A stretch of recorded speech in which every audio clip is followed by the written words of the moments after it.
And I guess my question is, how do I make a budget and then be able to make myself and my wife, make ourselves stick to it? Okay.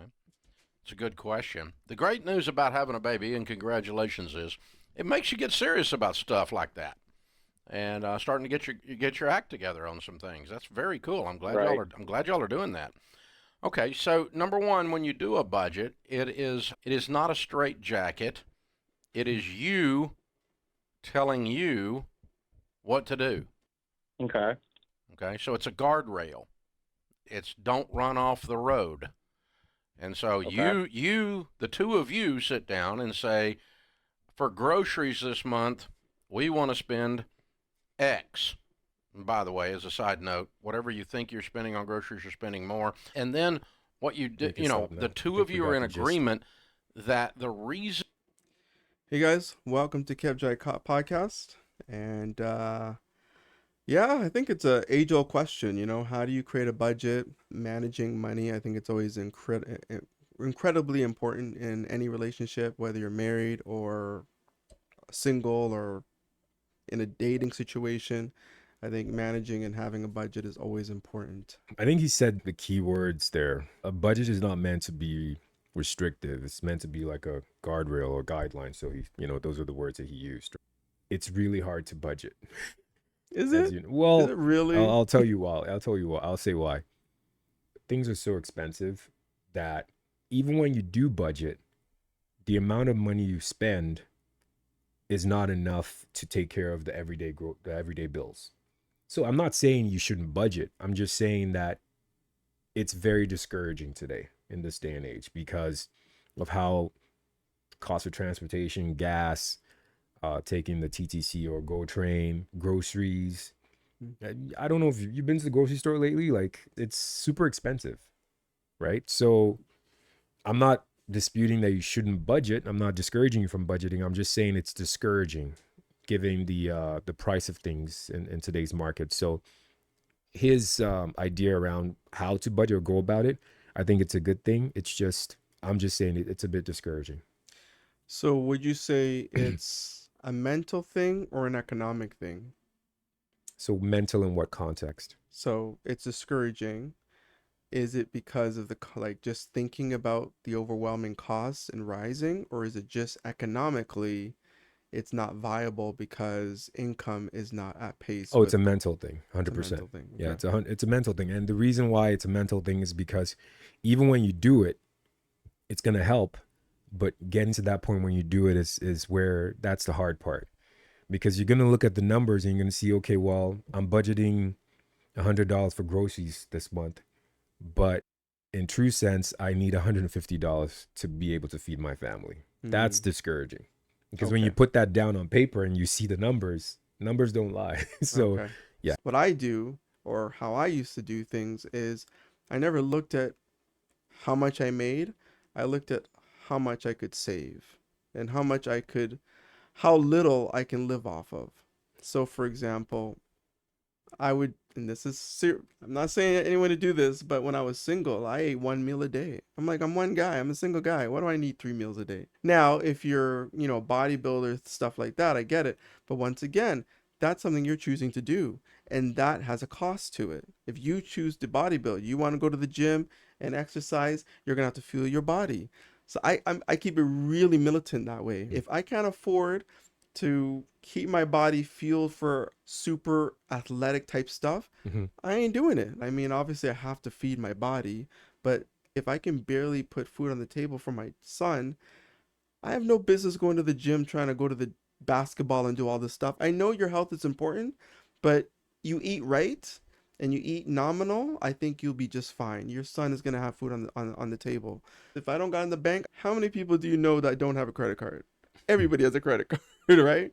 You're an exception, and the Why am world I an will. exception? Yeah, I mean, not everyone's gonna want to eat one square meal a day. People But gotta if you eat. can't afford it, No, but here's the thing. We're I'm talking being about dead from a. serious, Oh, guys. I But know, go I on. know, Yeah, but sorry. here's the thing, right? You're talking about being single. Not everybody's single. Okay. Yeah. People who have kids, you can't tell kids to eat one meal a day. Okay, so The real cost, quickly, yeah. I was a single father when I had my two kids. Did your They kids would eat? eat. They would eat. There you go. I would eat their leftovers. There you go. Okay. I'm just saying, I didn't eat anything Okay, technically. fair I enough. ate their But leftovers. that's still an extreme, Kevin. That's still an extreme. And you might say, okay, well, it doesn't matter how much you make, you could still save. It's very hard to tell that to someone who's working minimum wage at Tim Hortons, who's striving to get to that point where they can start making more money so that they don't have to live on minimum wage.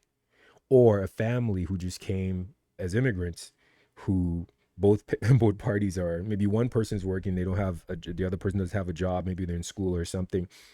That's why he's talking about budgeting. And the reason I'm going into the fact that it's a mental thing is because it can be discouraging for those types of people, which are, I would say, a good majority of people who can't afford to, not that they can't feed their family, but they're short every month because of the way the economy is. So that's a good majority of people.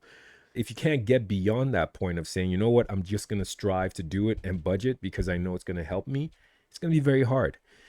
Okay, so basically you're saying because I'm spoiled and I'm a brat, This guy. I have the luxury. Listen, I'm just interpreting what you're saying. Man. I have the luxury of looking at things as None of those thoughts ever came to my head or came I'm out. just listen. I'm reading between the lines. You're just brother. I'm no, reading dude. between the lines. You're you're misconstruing what I'm saying. My main thing that I heard you say was I have money and so I don't. I didn't say that.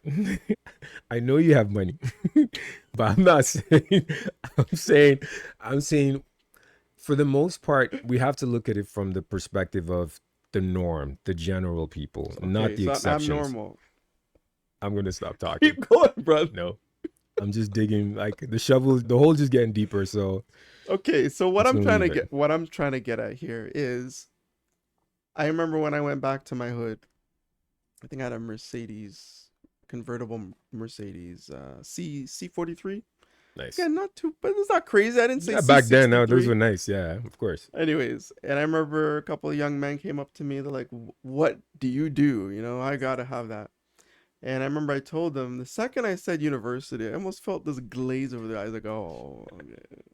I'm like, why? Why? What is the big deal that I went to university? I don't understand. I'll tell you why. You remember when I said exceptions and not the rule? Yeah. You were the exception. But maybe that's a problem in our culture, man. Why should I be an exception? Look, I remember my friend, really good friend of mine. He went to engineering school. He went back to Trinidad, went to his community.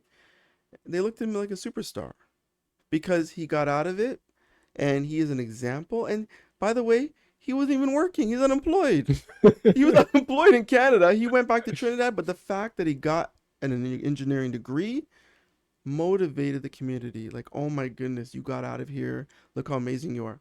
So that's why I'm pushing back on this. Yeah. It's annoying. I hate being the exception because we are an exceptional group of people. It annoys me. I'm not hitting on you. I'm just saying No, that I key hear you. word Yeah. triggers me because I am not an exception. I am simply just someone that has exceeded what people normally accept of me in our people. And so everybody listening, man, like, stop. You can do this too. Jai's doing it too. He's Doing actually what? a hypocrite because he What are you makes talking more about? money than me. No, what? No, in terms Bruh. of exceptions, you also, I know a lot of brothers. Well, you know what? Your community is so much more further ahead than my community, so I should shut up there. What are you talking about? Just in terms of economic viability. So you're calling me guys an are exception now? Wow, this man's turning the tables on.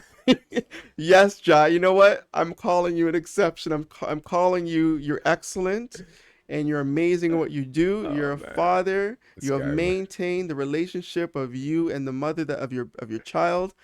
That is an exceptional thing. Even I can't even say I did that. So you see how I flipped it on you, and now you're gonna say you know we're thank talking you. about budgeting, right? Oh yeah, sorry. Like I'm just. Oh, this guy. Okay, Man. let me refocus. The whole point, what I'm trying to say is, your thought process is, I'm an exception. This is why X, Y, Z, blah blah blah. The budgeting and the mindset that I have, we need to just cultivate in general in our society, in our culture. There's too many poor people out there. There's too many new ways to make money. I'm sorry. You can do YouTube for free. You can do Uber Eats. You have a car, you drive to McDonald's, you can take some deliveries. It is so easy now. I'm sorry, there's no excuses. That's No, all I'm just trying to say. So this budgeting, yeah. yes, I get what you're saying fundamentally, but I think people just use these things like I'm an exception, I'm different, as scapegoats to justify themselves, and I cannot do this. I'm sorry for the rant, guys. I'm sorry. I'll cut it down. Fair enough. Maybe. I'll put in one last word before we go. Budgeting is key. I agree. I'm not going to dispute. I mean, this guy's proven Dave Ramsey. It's key. I'm just giving I wouldn't say excuse, but I'm just giving the rationale as to why some people might be scared to do it in the first place, especially in this trending economy. But guys, I think budgeting it'll definitely help. I can understand where some people don't see it that way, but it's not an excuse not to budget, is what I'm trying to say. So I'll leave it at that. Okay, guys. Another Nerdy Monday in the bag. Again, I am selfish and insensitive to the lower people, so I This guy. apologize to our Oh, subscribers. man, this I will guy, give man. $1,000 to each one that messages. No, just joking. What? Or no, Jai will give $1,000. No, we're not there yet. Oh man, We're not there yet, but you know No. what? When we get there, we will definitely do that. Yeah, we'll donate We'll money for definitely do sure. that. Yeah, Not necessarily donate, just give back, Just right? give- We'll do we'll a give money raffle. away, We'll a give a raffle or raffle or something of something- some sort. Yeah, but not free something, money. First person that calls Jai an a-hole in the comments Oh Jesus! gets $500 later on. Not right now. Wow, it's gonna be a lot of comments, but I'll Not take right it. now. We're not. Anyways, guys, it's been a pleasure. Please like and subscribe, and we'll see you in the next one. Have God fun, bless. guys. God bless.